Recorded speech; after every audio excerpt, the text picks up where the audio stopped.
All right, welcome to excuse me, your workspace, your workspace overview. This is where we are going to house all of our documents for our transactions. So this used to be called BackAgent by Property Base. Now it's called Workspace by Lonewolf. You might recognize Lonewolf because they do a lot of the products for our MLS. And so this is how you'll log in. We have our own unique URL. It's the Gingrich Group .workspace.lwolf.com right up here, top left-hand corner. You'll have your own unique login that I will send you guys. So you'll log in there. It'll take you to our dashboard. At our dashboard, you'll have things like a news feed with industry posts. We'll be able to post some items. We'll have our YouTube channel linked to this for more trainings. We are planning in the future on having our own separate training site, but this is where some trainings will be based out of. But today, what we're going to concentrate, even though we can talk about the connecting with other agents and things like that, or promoting our listings or learning more about the site, we're going to talk about the transactions here, because this is by far the most important thing in this system, because this will keep us in compliance. And then it'll also facilitate you guys getting paid through obtaining the CDA and being able to send that off without having to go to me as much. Okay, so here, if you click transact, it will show some transactions here. Well, it'll be empty initially, or say 0, but it will show transactions once you've added one. These are the couple that I have in there right now. They're both test transactions on a home that's been closed. But to start a new one, what you'll do is you'll click this plus icon right here. Then you'll be guided through a series of questions. Okay, so what category of transaction are you creating? We'll say residential. Is it a sale or a lease? For this example, we're going to do a sale. Then what stage are you wanting to start the transaction in? Okay, so you can start in all of these different sections here, but what we're going to do, we're going to go from the beginning to the end. Okay, so we're going to click on the start. And then which part are you representing? For this, it will be the seller. Okay, and what we're going to do, we're going to select some clients real quick. If you don't have the clients already in there, you would fill out the same way I'm doing now, except right now, they show up over here and you click on them, right? If they don't show up over here, you don't have anybody added in there, you fill out all this information, click add new contact, and it'll be added that same way. But we're going to click on Ricky Knapp, select the contact. We'll do another one, or if you had another client, you'd go through that again, but for time's sake, we won't do that. But next thing we're going to do is we're going to start a new transaction. So create a new transaction. And the cool thing about this is it helps you, it guides you through the transaction, view these through these icons here. Okay, so right now, just at the beginning, there's a summary, the people that are involved in it. Okay, so you see myself as the seller's agent, Ricky Knapp as the seller. Later, you'll add a buyer, a buyer's agent, a vendor, which could be like the lender, and then the title agent. You can add all of the people in here, so we're nice and organized at this point. Okay. All right, but at the summary, it gives you the next steps. Okay, tabs highlighted in orange need attention. All right, so we're going to go through the details section right here. Right here, it's going to give you questions that are going to answer that. Is then later they're going to set up what documents might be needed. Okay, so when did your listing agreement take effect? We'll just put today. And you click save. I'm going to run through these real quick. When did your listing agreement expire? We'll say 6 months from now.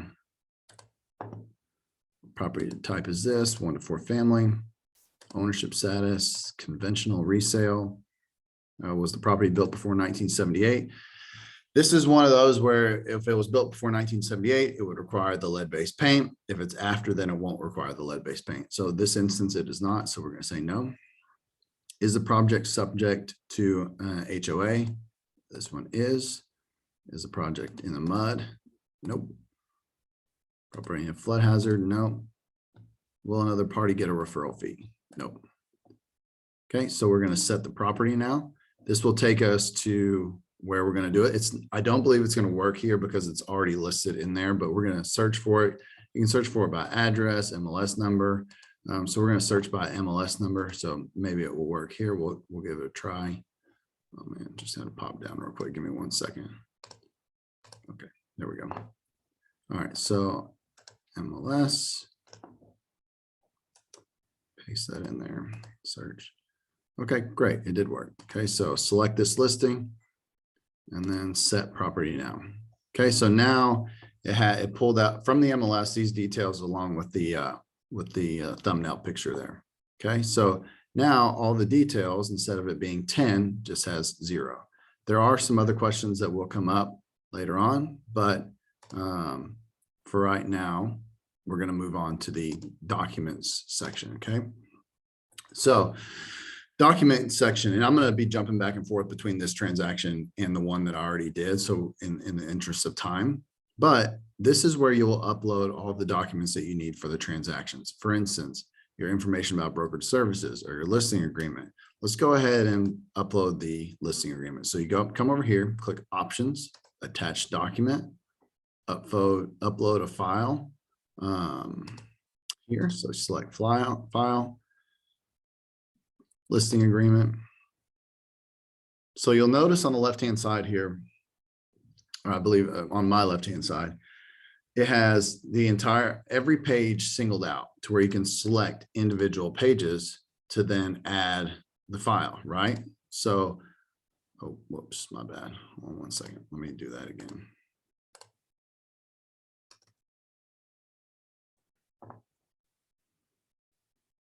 Okay, so you'll notice, and now it's duplicated, but you have all these files here, okay?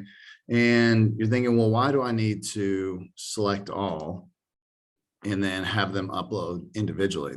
That doesn't make a lot of sense. Where this does make sense is if you need to select 1 or 2 pages, then what can happen is you would be able to then add in 1 or 2 pages from a big file. So say for instance, a lot of times somebody sends you the 1 to 4, they send you the third party, they send you the seller's disclosure, all in one file. Well, maybe you don't want all of those. So you just select the individual ones and then you can upload the individual ones versus all of them. But for instance, here, I need all of them. So you click select all and create the document. And so now it uses all of that document and brings all the pages up there and creates it for you guys.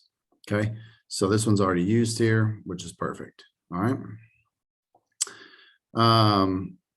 We can go back to the documents tab. So that's on file there. So now let's say that for whatever reason, even though we're going to use the information about brokerage services here, or no, let's go down and use the seller's disclosure. There are times if somebody hasn't lived there or if they're passed away or something like that, where the seller's disclosure is not needed.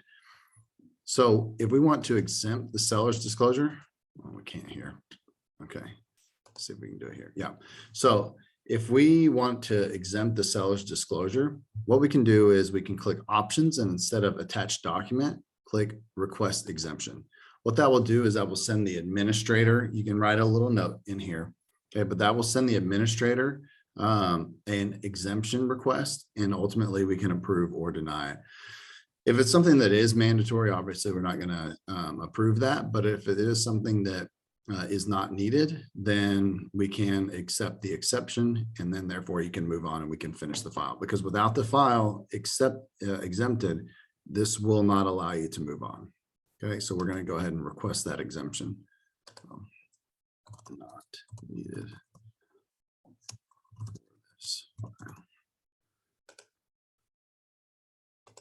Okay, so right here you can see exempt. This is for me to approve or for the administrator to approve. So you go through here, you'd fill all of these out. You also have a checklist over here, which is fantastic for keeping things organized. Ultimately, early on in the listing, like you can go through, okay, I need to add the listing to the MLS.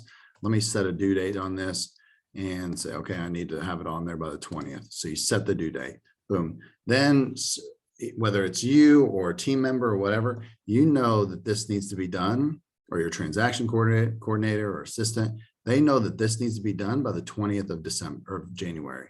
Once it is completed, they can come over here, check complete, or you can come over there and check complete. Same thing for the rest of these. Okay, as they're done, you can check them off and then it will count down on your checklist the items that need to be done.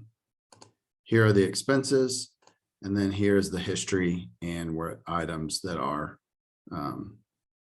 that have been done. Okay, so let me hop over to another transaction that's majority of the way completed. And we'll come here to this one. As you can see, there's no items in orange here that are needed. Okay, so we have all of these items here. We're just requesting this. That's all that needs to be done, is requesting funding. This right here, the reason why it has not shown up next to it where it says on files, because I have not approved it.